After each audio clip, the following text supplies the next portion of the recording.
Welcome back to the Make Time for Success podcast. This is episode number 234. If you're ready to start taking bold action in your business and in your life, I think you might need some support and some instruction.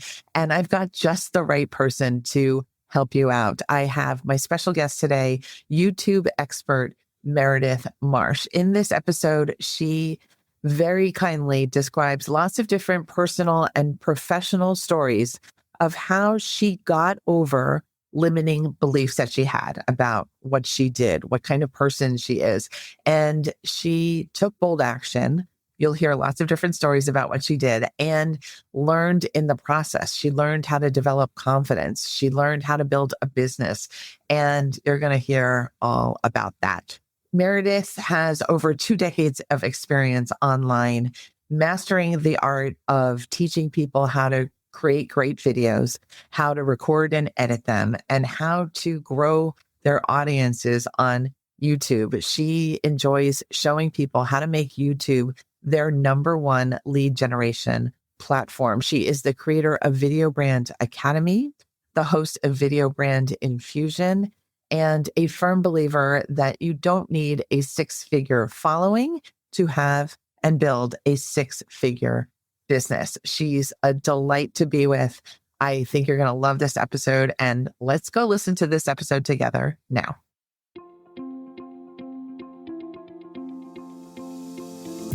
Hi, I'm Dr. Christine Lee, and I'm a psychologist and a procrastination coach.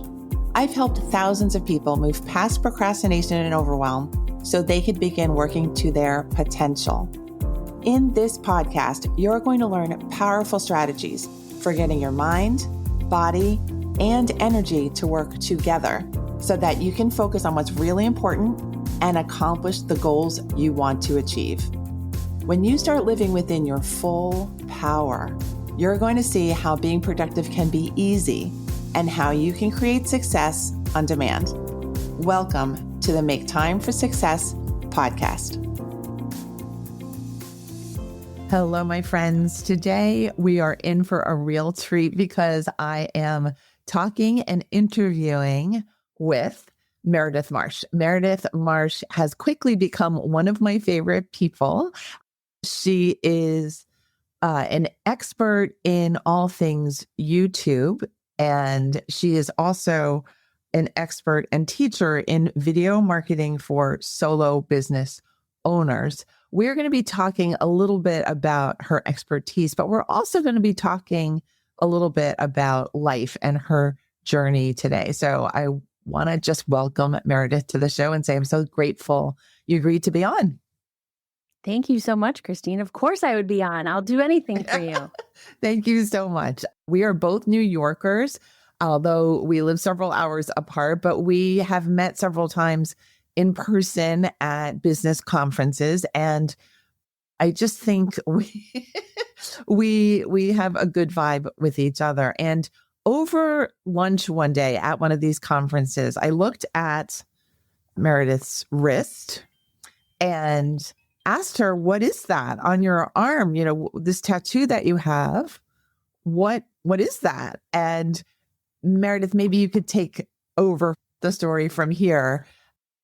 And if I remember correctly, Meredith said, what do you think it is? And it went from there. But Meredith, could you just take us through the whole story? And then I will help out, I promise. Sure. Is this going to be on video? Do you want me to show the tattoo? Yeah, it is going to be on video. Okay. Yep. So yeah. Okay. So this is my tattoo on my wrist. This is a 17% waxing crescent moon, if I remember correctly. So it's a full circle. It's a full circle. You can see the full circle, but then the little bit that's shaded this is how the moon looked when I was born. Oh. So I was born on Halloween. So I'm a Halloween baby. And the meaning of the tattoo itself really isn't the meaning of the tattoo itself. So the way that our conversation started was you asked me, what is that?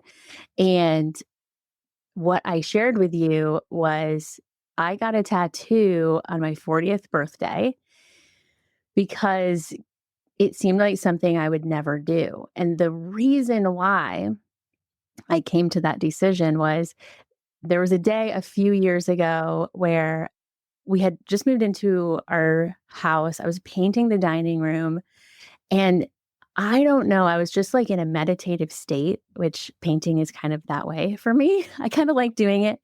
And it hit me that so many of my favorite things about my life have occurred because I did something that I thought I would never do. And it dawned on me that maybe my next stage of growth, my next milestones in business and life might come if I just went ahead and did something I would never do. And the first thing that popped into my head was a tattoo. And I went, oh no, I don't want to do that. And so I had this little internal battle of, but you just realized all of these good things happen because you've done these things you never thought possible, you never thought you would do. And maybe you should just do it. So I promised myself I would. It took me like 3 years to really get up the courage to do it. And I finally did it on my 40th birthday. And I just went by myself and got a tattoo. So that's how the story of the tattoo got me onto your podcast. Yes. Did the tattoo get you other things as well, or the act of making this decision? I really think it's the story of how I made the decision. It has led to a lot of really great conversations. And it's such a great reminder to me when I see it of why I got it was because of the decision that I made to like do something kind of silly, crazy, wacky. You know, I had to go through, like, I like tattoos. I'm not anti-tattoo. I am just like a commitment phobe. So I was like, well, I could never get a tattoo because then it's like permanent. And I didn't want to have to go through the like explaining, hey, I'm going to get a tattoo. Like my kids thought I was crazy. My husband was like, what? That's not you. Like I had to go through all of those, oh my gosh, you're out of your mind conversations, which really people who get tattoos are not out of their mind. It's just like my own internal, like, oh my gosh, what are people going to think? And so it's a great reminder to have it there on my wrist. And I think it's also, you know, it sparks a lot of good conversations like it did with us too. Thank you so much. And you've mentioned just so many things in describing the aftermath also. It's just, you know, your family's reaction and then having to go through your own thoughts about your own self and what you're doing. And you mentioned the word commitment and being a commitment phobe. And could you describe how that's affected you and what has happened because you've made these decisions to just jump over some hurdles that you thought were there? Yeah, I always have described myself as a commitment phobe, but I think it's more of I just don't like to make a decision. I don't want to be stuck with something. But I, at the same time, I've always been the type of person that just gives myself permission to change my mind. So, but with a tattoo, it's like, it is kind of permanent. So I don't know that the commitment part of it has had any effect on anything. It's more like, I'm going to make the decision. Like, part of me knew you said you would do this. So, and I put it off for 3 years, but I did finally do it. It was more like making the decision and following through. It's more about the decision than the commitment, I guess. Yeah. And maybe there's a fear that if you make a decision, you're not going to have the freedom afterwards. I don't know that I had that fear. Yeah. Okay. If I remember correctly, when we were at that lunch table, you also talked about some other circumstances where you did things that you prior had felt like you would never do those things. Yeah. So can you tell some other Before stories? the tattoo. Yeah. So one thing about me is I'm a YouTuber. I'm on YouTube. I make videos. I talk to the camera. And that is not something that I thought I would ever do. So that is really kind of where this idea for this wild and crazy moon tattoo came from, was like, wow, like I have this business and this career, and all these cool things have happened because I did this really weird thing of talking to a camera, which in that moment was like, this is crazy. What am I doing? It's awkward. I'm not an on-camera person. I was never a an on-stage person. Like, I have this whole background story about how I forgot my recital music in 3rd grade in front of everyone at the recital. Like, don't put me on stage. That's not where I feel comfortable. But I did this crazy thing of like, I think I'll start a YouTube channel. And just like the tattoo, it was like, what? You're going to do what? Like, that doesn't even make sense. That doesn't sound like something you would do. And I just made the decision to do it because I wanted to see where it would lead.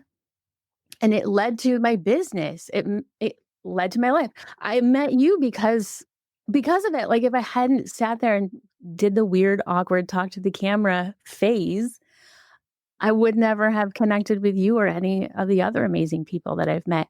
So I think that's kind of where it stemmed from. Even before then, just like little things like, I always thought that I would be a mom. I never thought that I would be a military wife, but I married a guy in the Army. I had one of my daughters in Hawaii, like on a military base. There was an earthquake that day. Like all these like wild things that are like, wow, that happened. You wouldn't have been there if you hadn't done something kind of wild and crazy, and maybe perhaps even like a tiny bit risky for me, which is not very risky. But I just sort of like saw all these sort of dominoes of weird, odd, out of character things that I would never do, that I did, that led to more wild, crazy things that I would never do. So maybe you're a wild and crazy person thinking that you're someone who wouldn't do these things. Okay. Could you describe why YouTube, and when you made that first video, what was the content? What was the message that you were bringing to the world? I actually set out to be a blogger. I have like, my whole background is in like online stuff. I had a GeoCities website in like 1996 when I was a kid. I was such a dork. I like learned how to do HTML back in the day. So I was always like an online person. And then I kind of shifted towards a bunch of different kind of career paths, but it dawned on me in probably like 2013 or so. There's people that are just like making content, just like writing blog posts and posting it online, and somehow they make money from that. And I didn't really know anything about content creation, but I knew about the internet stuff. I knew about the website stuff and SEO.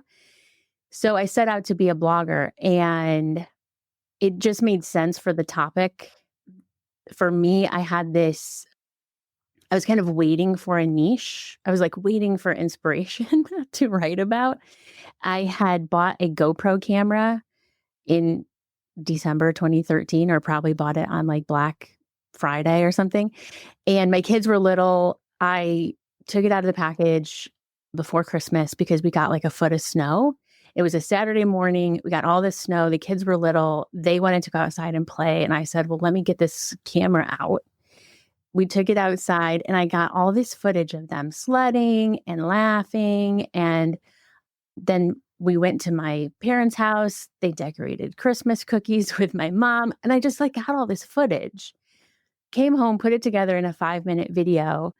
And when I played it for the kids, they were like mesmerized because it was like them in this little movie.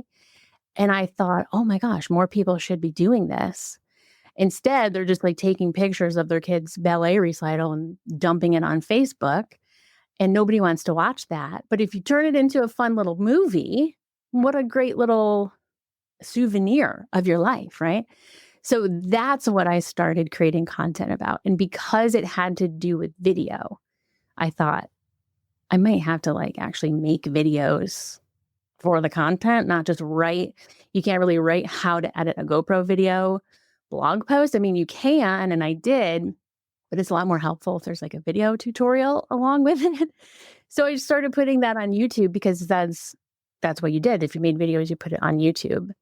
And then it was maybe a couple of months before I would log into YouTube and notice there were subscribers, which at the time I was like, what does that mean?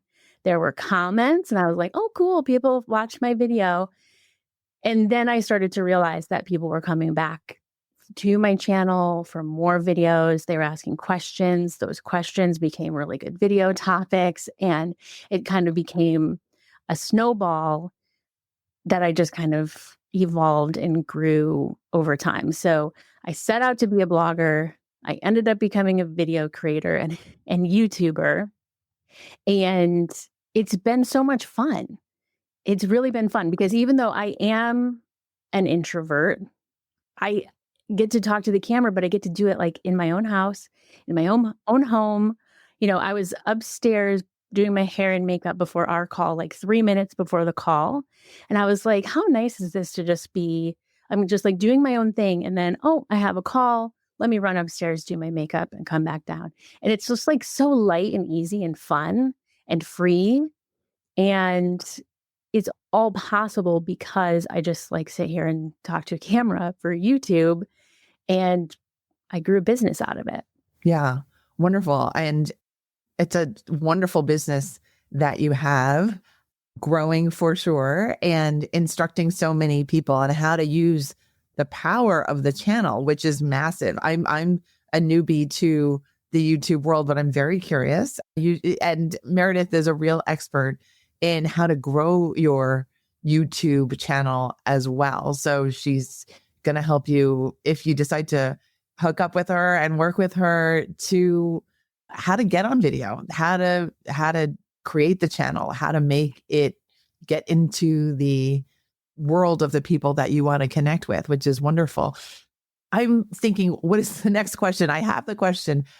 It is about just people's nerves about doing things like this, blogging. I can share right now my own story. I was a blogger way back when psychologists were basically not blogging. And I remember I had to take a course to get the courage to press publish because I just kept thinking about it, maybe drafting things, then paid someone that I didn't know online. My husband thought I was bananas at the time.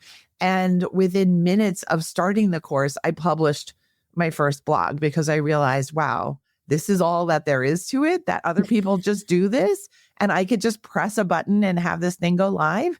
So I too have gone through I don't know how I'm going to get over this hurdle, even though I had a desire and interest and maybe a need to do this kind of thing. I'm assuming now with the students that you teach that you're hearing a lot of this kind of anxiety or, you know, the uncertainty of what happens when, and how do you guide people through that? Because I have a feeling a lot of people who are listening are on this side of a hurdle, whether it's social media or content creation or doing something for work or with their family or getting a tattoo. What do you do to help people just get centered and get ready? Yeah. Okay. I think I'm going to say something that is probably going to make you laugh. And it sounds so simple, but the reality is you just have to pretend that you know what you're doing. So you have to pretend to have the courage and pretend that it's not awkward and just do it. Like is it maybe fake it till you make it? Perhaps kind of. But like I said, I was not an on-camera person. I just saw other people doing it. I could see people on YouTube who, from my view, it just looked like, oh, all they're doing is standing there talking to a camera about this topic. How hard could that be?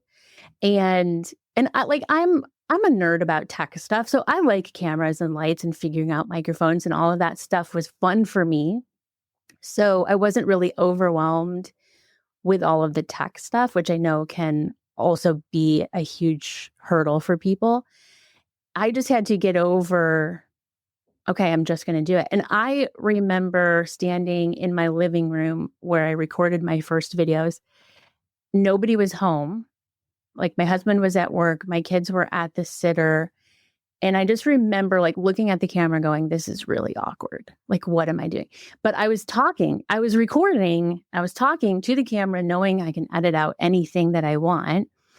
And I just kind of admitted, this is weird. This is awkward. I don't know what I'm doing, but I'm going to do it anyway. And I just pretended my way through camera confidence. And now I have lots of camera confidence. So I think pretending is a big part of it. And I also think because what you see online looks like a perfect video. You know, if you go and look at my videos, they look very polished. They're very professional. They are very edited. I make so many mistakes. Like you would think in the 10 years I've been doing this that I would know how to talk to a camera and not make mistakes. But I flub up my words. I restart my sentences. It's like it's kind of like starting an engine. Like I'll get the first words, keep going, try again, keep going. And then eventually it'll all come out in a cohesive sentence. And I edit all of that stuff out.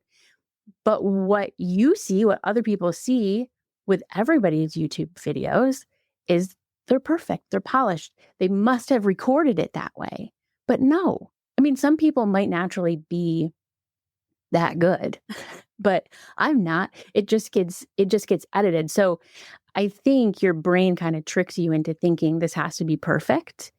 And you kind of turn on this like performance switch in your mind of like, oh, this is a performance.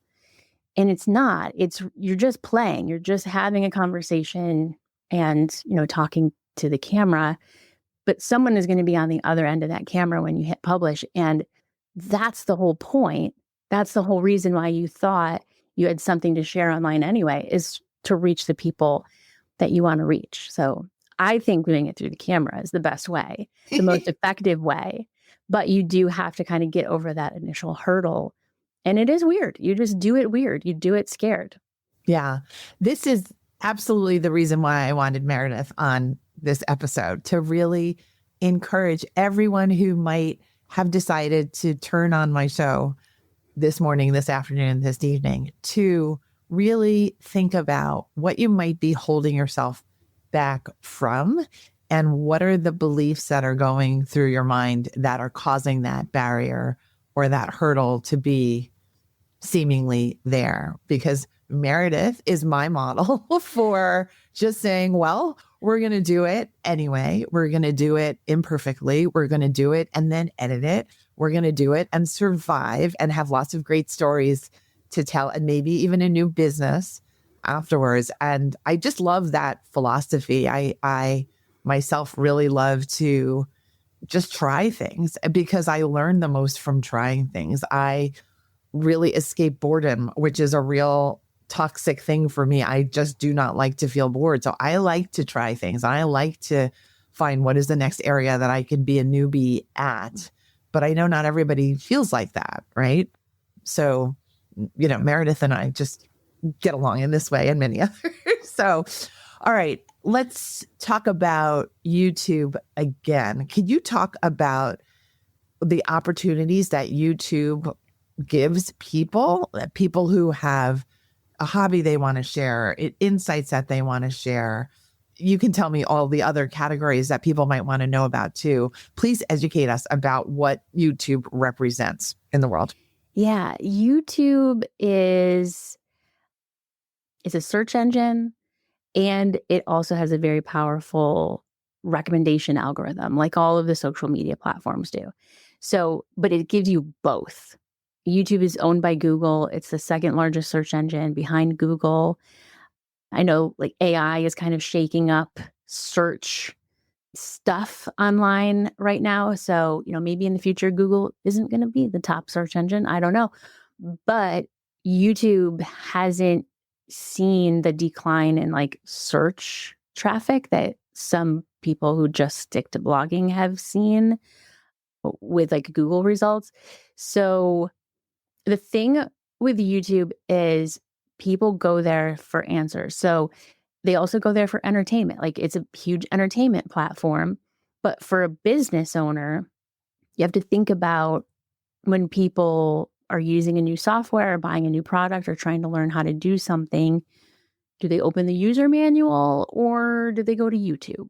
You know? And when you're the person that shows up that's showing how to do something, then who are they going to come back to? You know, they're going to hit subscribe, especially if this is something they're, you know, depending on any niche, if this is something they're struggling with and trying to figure out, they're going down the rabbit hole. They're doing all the research. They want to consume all of the content. And what better place to show up than as the subject matter expert in whatever it is in your niche, right? So you become the go-to person in your niche. And the beauty of YouTube versus other social platforms is when you create long form content, so like not shorts, but 5-minute, 8-minute, 20-minute, hour-long videos if you want, depending on what you want to do.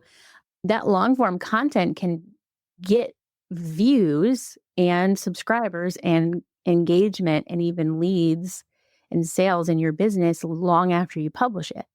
Because if it's useful, then it's useful. Like if it's informative and helpful and the people who are searching for that particular topic are still finding it a year from now or 5 years from now, YouTube's going to get it in front of them.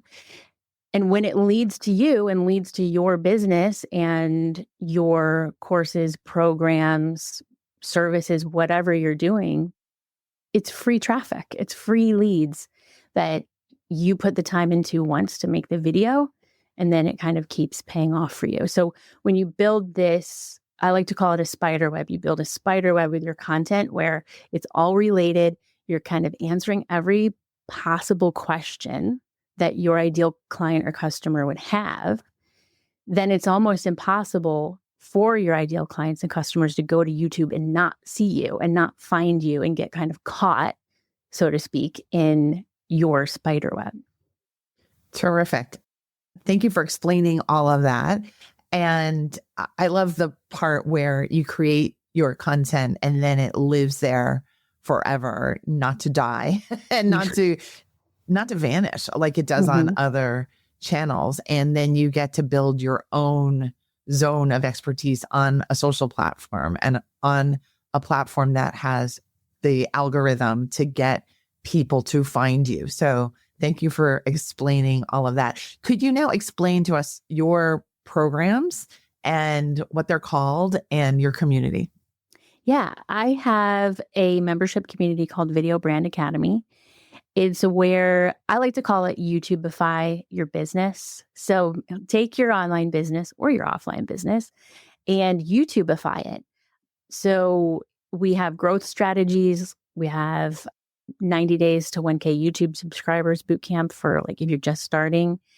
And there's a couple of different revenue infusion guides, I call them. So there's affiliate marketing, there's brand deals, there's ad revenue you can get on YouTube. But mostly I'm trying to help people who already have a business get more traffic and leads and eyeballs and engagement and ultimately sales to their business using YouTube. So the membership is an ongoing thing. We're always talking about what's working on YouTube, like what trends are actually working so that the time you put into making your videos, you know, you have the best possible chance of having it reach the most people. And I also have a video editing made easy course. It's actually a brand new course. I just completed it. And that is like step-by-step how to create and edit pro looking videos without being a professional video editor. And that is a course where if you use Descript, which is the editing tool that I recommend, especially for business owners, because you don't have to be a professional editor to use it. It's perfect for anyone using Descript because it's like step by step. it's arranged like you're editing with me, step by step, the whole way in bite-sized pieces. Terrific. Amazing. I have heard from Meredith's students how wonderful her programs are, how well laid out they are, how much their channels are growing. So I really want to recommend anyone who has an interest in knowing more about growing your business, becoming successfully found on YouTube, to connect with Meredith and to work with her. Meredith, I know you have a free gift for our listeners. Can you tell us about that too? Yes. Okay. So this is so much fun.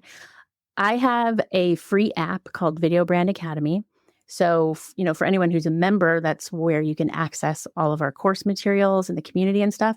But even if you're not a member, you can download the app for free.